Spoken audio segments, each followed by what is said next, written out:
उद्याचा बंद हा विकृती विरुद्ध होता. मी होता हा शब्द वापरतोय याचं कारण आत्ताच थोड्या वेळापूर्वी माननीय उच्च न्यायालयाने तत्परतेने या बंदला मनाई केलेली आहे. एका गोष्टीचं मला बरं वाटलं की न्यायालय एवढ्या तत्परतेने हलू शकतं, हे खरंच कौतुकास्पद आहे. मी न्यायालयाकडनं एकाच गोष्टीची अपेक्षा करतो की ज्या तत्परतेने आपण हा निर्णय दिलात तशीच तत्परता जे गुन्हे घडतायत त्या गुन्ह्यातील आरोपींबद्दल आणि गुन्हेगारांबद्दल दाखवून त्यांना ताबडतोबीने सजा देण्याची सुद्धा तत्परता आपण दाखवावी. साहजिकच आहे की माननीय उच्च न्यायालयाचा निर्णय हा आम्हाला मान्य नाही, परंतु कोर्टाचा आदर ठेवावा लागतो. या निर्णयाच्या विरुद्ध सर्वोच्च न्यायालयात आम्ही जाऊ शकतो. काही गोष्टी अशा असतात की सर्वोच्च न्यायालयात जाणं आणि त्याच्यानंतर तिथे सुनावणी होऊन निर्णय मिळणं ह्याच्यातही थोडासा वेळ अवधी हा जाऊ द्यावा लागतो, कारण सुनावणी नीट व्हायला पाहिजे. ह्या घटना अशा आहेत आणि ह्या बंदचं कारण हे वेगळं होतं. सर्वोच्च न्यायालयात जाण्याची आताही वेळ नाही आहे, कारण सर्वोच्च न्यायालयात जाणार, अपील होणार आणि त्याच्यामध्ये जनतेच्या मनातला जो काही उद्रेक आहे, संताप आहे, तो जर का आणखीन उफाळला तर मग सगळ्यांनाच कठीण होईल. आणि म्हणून असं आम्ही ठरवलेलं आहे, ज्याप्रमाणे माननीय पवार साहेबांनी सुद्धा आवाहन केले की उद्याचा बंद मागे घ्यावा, तर उद्याचा बंद आम्ही मागे जरूर घेतो आहोत. मात्र राज्यभर प्रत्येक गावात, प्रत्येक शहरातल्या आणि गावातल्या मुख्य चौकात महाविकास आघाडीचे सगळे नेते आणि कार्यकर्ते तोंडाला काळ्या फिती बांधून हातात काळे झेंडे घेऊन या सगळ्याच गोष्टीचा निषेध करतील. ठीक आहे, बंदला तुम्ही बंद म्हटलात, आम्ही तोंडच बंद ठेवतो. एकूणच या लोकशाही मानणाऱ्या देशामध्ये फ्रीडम ऑफ एक्सप्रेशन ही गोष्ट आता शिल्लक आहे की नाही, मोर्चे, संप, हरताळ याला सुद्धा बंदी केली आहे का, लोकांनी भावना व्यक्त करायच्या नाहीत का, याच्यावरती घटना तज्ञांनी आपली मतं तत्परतेने मांडली पाहिजेत. मी दुपारच्या माझ्या आव्हान आणि आवाहन याच्यामध्ये फरक आहे. मी जे जनतेला आवाहन केलं होतं ते त्यांनी स्वतःहून उत्स्फूर्तपणाने बंदमध्ये सहभागी व्हावं म्हणून, कारण जिथे कायदा रक्षण करायला असमर्थ ठरतो, कायदा असमर्थ नसतो, कायदा ज्यांच्या हातामध्ये असतो ते जर का दिरंगाई करत असतील किंवा बेजबाबदारपणाने वागत असतील, ज्याचा उल्लेख माननीय उच्च न्यायालयाने, ज्यांनी आज आम्हाला उद्याचा बंद करू नका असे आदेश दिले, त्यांनीच काल सरकारला विचारलं होतं. तर तो एक अधिकार आता जनतेला आहे की नाही भावना व्यक्त करण्याच्या आणि बंद करणे. बंद म्हणजे मी कुठेही असं म्हटलं नव्हतं की दगडफेक करा, बंद करा, वाटेल ते करा, हिंसाचार करा आणि बंद करा असं म्हटलेलं नव्हतं. मी उत्स्फूर्तपणे बंद करा, कारण ही जी गोष्ट घडलेली आहे ही प्रत्येक घरातली चिंतेची गोष्ट आहे. प्रत्येकाला, अगदी मंत्र्यांना काय, वकिलांना काय, सगळ्यांनाच आपापल्या कुटुंबाची काळजी आहे आणि ती असलीच पाहिजे. आपल्या बहिणीची काळजी, आपल्या मुलीची काळजी, आपल्या आईची काळजी, आणि ती काळजी घेणारं, तिचं रक्षण करणारं कोण आहे हा प्रश्न आज लोकांच्या मनामध्ये आहे. आम्ही त्यालाच वाचा फोडण्यासाठी उद्याचा बंद केला होता. पण जर का बंद कायद्यानुसार करता येत नसेल तर असं आम्ही म्हणतो की आम्ही तोंडच आमचं बंद ठेवतो. आम्ही मी स्वतः उद्या 11 वाजता शिवसेना भवन इथल्या चौकात जाऊन बसणार आहे, तोंडाला काळी फीट लावून हातात काळा झेंडा घेऊन बसणार आहे, आणि मला वाटतं त्याला तरी कोणी मनाई करू शकत नाही. आणि जर त्यालाही मनाई होणार असेल तर मग मी जनतेच्या न्यायालयामध्ये दाद मागण्याशिवाय मला दुसरा पर्याय राहत नाही. एकूणच आता ज्या काही घटना घडत आहेत त्या घटनांची जबाबदारी कोण घेणार आहेत, हे जे कोणी याचिका करते हे कोर्टात गेले, त्यांच्यावरती आता ही पुढची जबाबदारी राहील.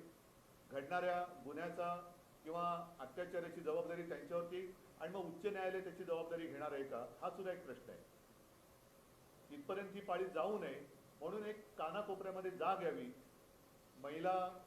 महिलांवरती अत्याचार करणारे जे नरराक्षक आहेत, नराधम आहेत, त्यांच्यावरती वचक बसावा म्हणून आम्ही हे आंदोलन सुरू केलेलं आहे. उद्याचा बंद जरी आम्ही मागे घेत असलो तरी हे आंदोलन थांबणार नाही. आम्ही जनतेच्या सोबत आहोत, जनता आमच्या सोबत आहे आणि माता भगिनींच्या रक्षणाकरता सुरक्षित बहीण ही जी काही एक योजना नव्हे, जी आजच्या काळाची गरज आहे, ती आंदोलनाच्या रूपाने आम्ही चालू ठेवू. एक प्रश्न असा आहे की जर भूतकाळात बघितलं तर न्यायालयानं बंद संप हे बेकायदेशीर ठरवले. 2003 साली घाटकोपरच्या ब्लास्टचा निषेध करण्यासाठी शिवसेना भाजपने संयुक्तपणे महाराष्ट्र बंदची हाक दिली होती. महाराष्ट्र बंद झाला आणि त्यानंतर समाजातील काही मान्यवरांनी त्याला आव्हान दिले. न्यायालयानं तुम्हाला प्रत्येकी सेना भाजपला 20-20 लाखांचा दंड ठोठावला. त्यामुळे ही सगळी पार्श्वभूमी लक्षात घेता महाविकास आघाडीमध्ये असं काही त्यावर काही चिंतन किंवा काही त्यावर नाही. आता असं आहे की नेमका हा बंद उद्याच आम्ही जाहीर केलेला. आता पवारसाहेब बाहेर गावी आहेत, नाना पाटोळे बाहेर आहेत, सगळेजण आम्ही म्हणजे मी मुंबईत तुमच्या समोर आहे. अशा वेळेला एकत्रित बसून आम्ही आता काही निर्णय घेऊ शकलो नाही. मात्र फोनवरून आमचं बोलणं झालं. पवार साहेबांनी तर त्यांची भूमिका स्पष्ट केलेली आहे.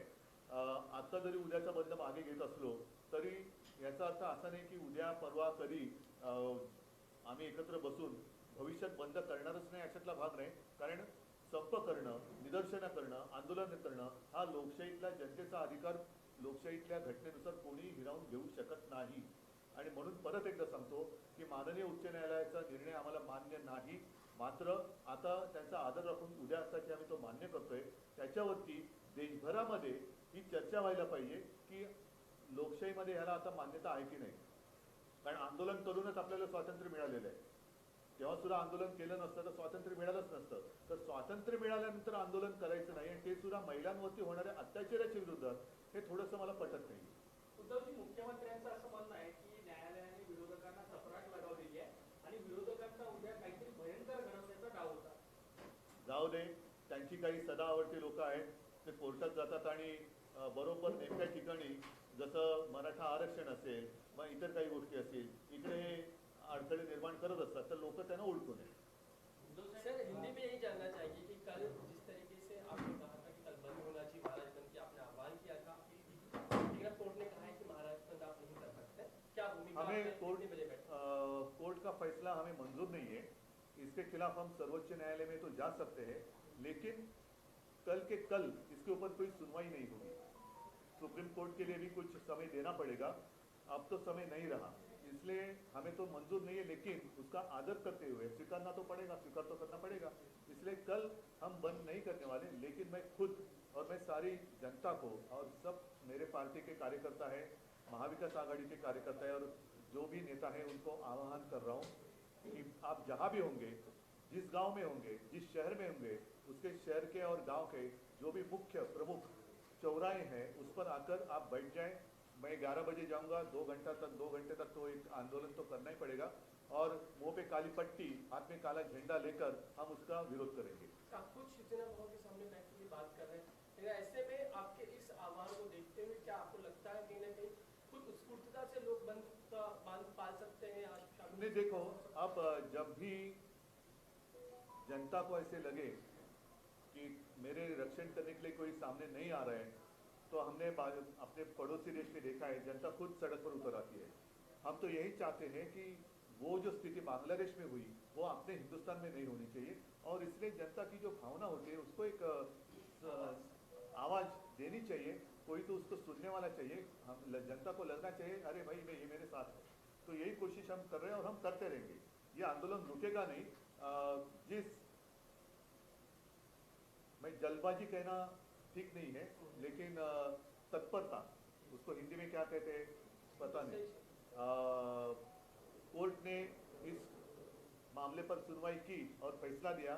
मैं अभी अपेक्षा करता हूं कि जो केस है बदलापुर की केस, उस केस पर भी कोर्ट फास्ट ट्रैक क्या होता है वो दिखाएगी और जो भी गुनेगार है उसको सजा सुनाएगी. न्यायालयानं बदलापूर घटनेची शिरोमटो दखल घेत जे काही भाष्य केलं काल सरकार आणि पोलिसांनाही. आता ती चपरात सरकारला आणि मुख्यमंत्र्यांना नाहीये का? काल कोर्टाने जे थोबडवलं, हा थोबडवला हा शब्द मी मुद्दाहून वापरला, तो मुख्यमंत्र्यांना आणि सरकारलाच केलं ना. नाही, पण आज सकाळी तुम्ही न्यायालयाच्या भूमिकेचं कौतुक केलं. आता पण करतोय, आता सुद्धा कौतुक करतोय. त्यावेळेस तुम्ही नाराज नाही आहात. आता सुद्धा न्यायालयाच्या भूमिकेचं कौतुक करतंय की न्यायालय एवढ्या तत्परतेने हलू शकतं हे या निमित्ताने समजलं आणि तीच तत्परता आम्हाला या मूळ ज्या कारणासाठी हे आंदोलन सुरू झालेले आहे त्या कारणासाठी आता कोर्टाने दाखवावी आणि तत्परतेने जे आरोपी आहेत त्यांचे गुन्हे साबित करून त्यांना फासावर लटकावं. बदलापूर रजिस्टर केस पूर्ण प्रकरणानंतर सदावर्ते अनेक प्रकरणं जी आहेत महाराष्ट्रातली या 2 दिवसात महिला अत्याचारांची पुढे आली. रोज येत आहेत. त्यामुळे कुठेतरी महाराष्ट्रात कायदा सुव्यवस्था नाहीये म्हणायचं. तेच तर माझं म्हणणं आहे आणि त्याच्यासाठी आम्ही हे आंदोलन करतो आहोत आणि ज्या पद्धतीने सरकारची जबाबदारी झटकते नुसतीच झटकत नाहीये तर नराधमांना पाठीशी घालते नुसतं पाठीशी घालत नाही तर जनतेला गुन्हेगार ठरवते उत्स्फूर्तपणाने आंदोलन करणाऱ्या जनतेला गुन्हेगार ठरवते त्यांच्यावरती केसेस टाकले जात आहेत आणि एकूणच एक स्वतःच्या विश्वामध्ये स्वतःच्या भ्रमामध्ये ते मशगूल आहेत. तर अशा सरकारचा निषेध किंवा त्यांना जागं करणं हे आमचं काम आहे ते आम्ही करणार.